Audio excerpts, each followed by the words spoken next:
mengira, ya, masih banyak yang mengira kalau kuliah itu adalah pelatihan kerja.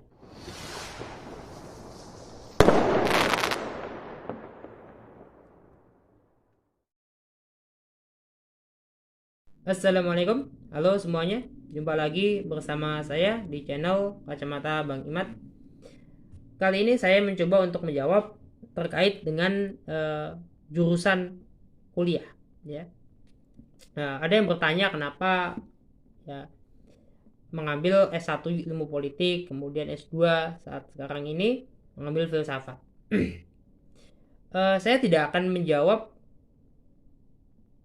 kenapa, ya, sebetulnya, tapi saya ingin menyampaikan bahwa banyak sekali yang mengira, ya, masih banyak yang mengira kalau kuliah itu adalah pelatihan kerja. Tidak satu pun, ya, di dunia ini kuliah sebagai pelatihan kerja. Mungkin kalau kuliah sekolah kedokteran, ya, Anda kuliah di sekolah kedokteran, di fakultas kedokteran, ya, atau di fakultas-fakultas yang setelah program S1 ada program profesi, apoteker misalnya. Anda sekolah farmasi, S1 selesai, Anda ada program berikutnya, profesi apoteker. Anda sekolah keperawatan, ada program profesi nurse. Anda sekolah kedokteran, program profesi dokter. Ya, program profesi ada spesialisasi. Itu, ya, bidang-bidang tertentu. Kalau Anda kuliah fakultas teknik misalnya, Anda kuliah fakultas ekonomi, fakultas hukum, Anda kuliah fisip, Anda kuliah fakultas ilmu budaya, atau apa misalnya, Anda kuliah fakultas agama misalnya, fakultas teologi, akankah ada pelatihan kerja di situ?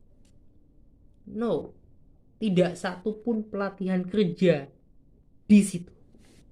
Karena memang bukan sebagai lembaga untuk melatih Anda bekerja sebetulnya.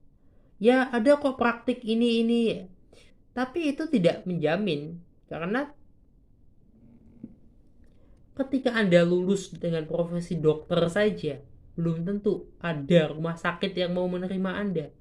Ini Anda, ya, misalnya sekolah, misalnya perbankan, ya, tentu belum tentu ada juga bank yang mau, ya, kantor cabangnya mau menerima Anda. Belum tentu. Karena sejatinya bukan itu yang menjadi tujuan.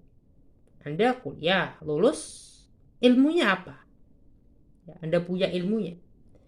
Dengan Anda punya mengetahui ilmu politik, banyak hal yang bisa dilakukan. Ya. Yang umum dalam perkuliahan itu adalah misalnya Anda belajar untuk bekerja di bawah tekanan.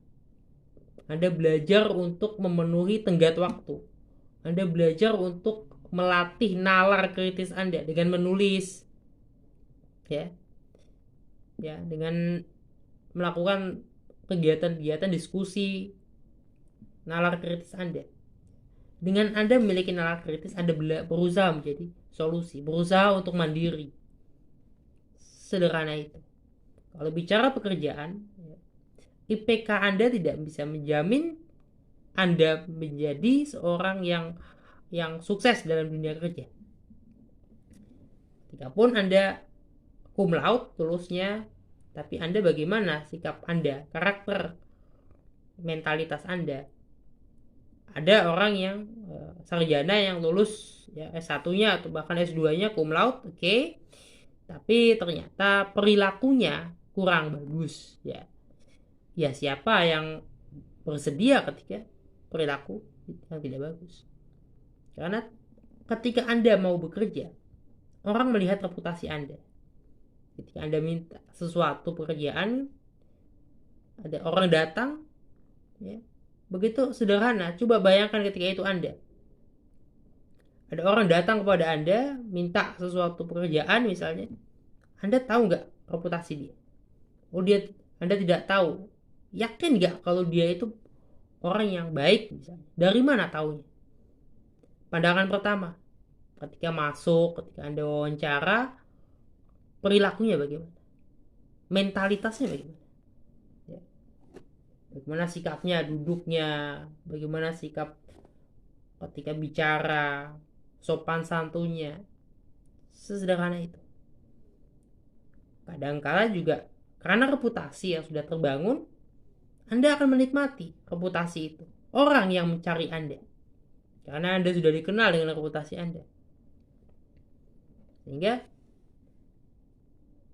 ketika ada yang mengira bahwa saya masuk ilmu politik, ya, mendapatkan ijazah S1 ilmu politik, kemudian mengejar gelar magister filsafat adalah tujuannya untuk pekerjaan, ya misalnya jadi politisi. No, ini sesuatu yang tidak seeksak itu. Bahwa ada kemungkinan, ya, seorang alumni ilmu politik akan menjadi politisi, kemungkinan itu tetap ada. Tapi kalau kemudian orang masuk ilmu politik untuk jadi politisi, itu satu kesalahan besar. Bisa saja terjadi, tapi jangan sampai Anda melakukan kesalahan fatal yang beranggapan bahwa Anda harus bekerja pada bidang disiplin keilmuan yang ada pada saat Anda kuliah. Karena ternyata tidak sesederhana itu. Pun ketika Anda S2, belum tentu Anda akan menjadi dosen, ya, di satu perguruan tinggi misalnya. Atau misalnya di mengajar di perguruan tinggi yang besar, yang wah, yang gajinya besar. Belum tentu juga. Anda mengajar di kampus-kampus yang masih merintis, ketika Anda begitu sabar, begitu tekun membangun sebuah kampus yang merintis, ikut serta dalam bangunan awal,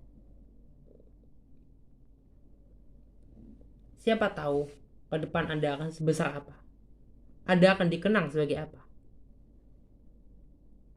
Think about that.